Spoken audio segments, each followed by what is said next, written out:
जबलपुर के कलेक्ट्रेट कार्यालय में आज भारतीय सर्व जनजाति सेना के पदाधिकारियों द्वारा यूनिफॉर्म सिविल कोड यूसीसी का विरोध करते हुए कलेक्टर को राष्ट्रपति के नाम ज्ञापन सौंपा है। जहां भारतीय सर्व जनजाति सेना के अध्यक्ष इंद्र कुमार कुलस्ते ने बताया कि आदिवासी समाज द्वारा विवाह संस्कार, तलाक, बंटवारा, मुंडन और अन्य प्रथाएं अपने नियम से करते आ रहे हैं। वहीं आदिवासियों को संविधान में 5वीं और 6वीं अनुसूची में पैसा एक्ट का अधिकार दिया है। अगर सामान्य नागरिक संहिता लागू होती है तो आदिवासियों को दिए गए अधिकार स्वतः समाप्त हो जाएंगे, जिसको लेकर मांग की गई है कि इस कानून से आदिवासियों के हक का हनन होगा, इसलिए इस कानून को लागू ना किया जाए। JSN न्यूज के लिए जबलपुर से विजय सोनी की रिपोर्ट।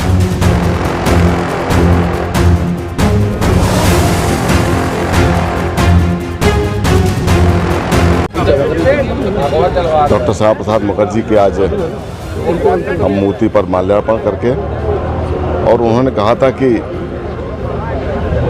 इस देश में 2 विधान 2 संविधान नहीं चलेंगे,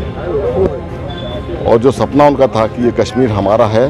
हमारा था और हमारा रहेगा, वो सपना आज हम सबके सामने पूर्ण हुआ।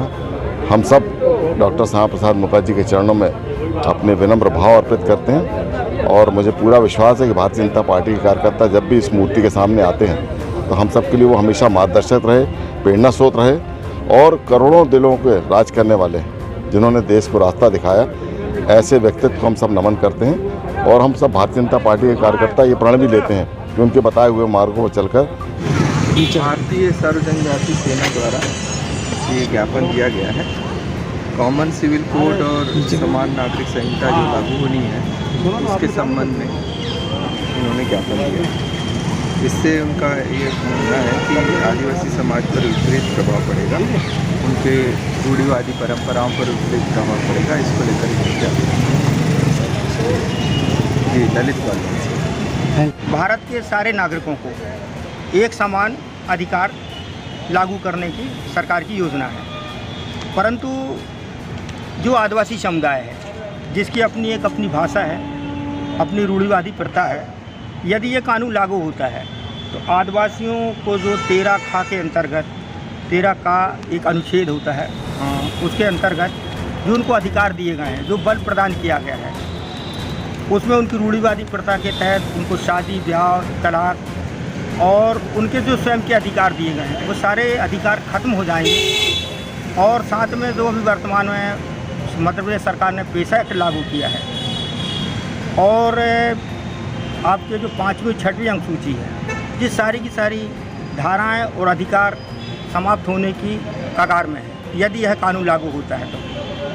इससे हमारे को कोई फ़ायदा होने की संभावना समझ में नहीं आती है। इसलिए आज हम लोगों ने यहाँ पर आके इसका विरोध किया है कि इस कानून को लागू ना किया जाए, क्योंकि इससे हमारे समाज को क्षति होने की संभावना है। और दूसरा कि जैसा कि इस कानून में एक चीज़ बताई गई है, मैंने अभी जो इसको अध्ययन किया तो उसमें लिखा गया है कि उत्तराधिकारी जो नियम बनाया जा रहा है भारत सरकार द्वारा, उसमें क्या है कि हमको देखने में आया है हमारे यहाँ जो हमारी संवैधानिक व्यवस्था है आदिवासियों में, हमारे यहाँ पर हमारी जो बेटी होती है वो अपने पिता की संपत्ति पे उसको अधिकार नहीं होता है, लेकिन हिंदू अधिनियम के तहत ऐसा है कि लड़की को अपने पिता की संपत्ति पे अधिकार होता है।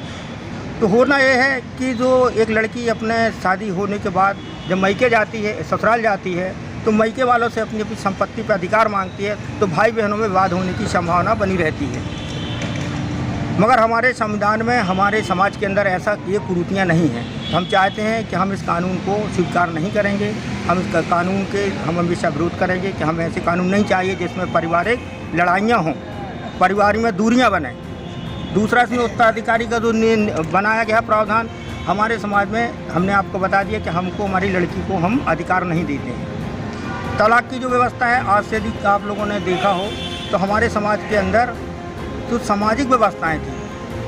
पंचायती व्यवस्थाएं थी, तो हमारे समाज के अंदर जो छोटी छोटी समस्या होती थी, शादी ब्याह से लेकर तलाक तक की, हमारे समाज के लोग पंचायत में बैठ कर उसका निर्णय लिया करते थे। कभी हमको कोर्ट कचहरी का दरवाज़ा खटखटाना नहीं पड़ता था, जिससे हमारे परिवार की किसी प्रकार की जनहानि नहीं होती थी। लेकिन अब वर्तमान जो स्थिति है, इससे ये हो रहा है कि हमको छोटी छोटी समस्याओं के लिए अदालत के दरवाजे खटखटाने पड़ते हैं। इस कानून से हमको ये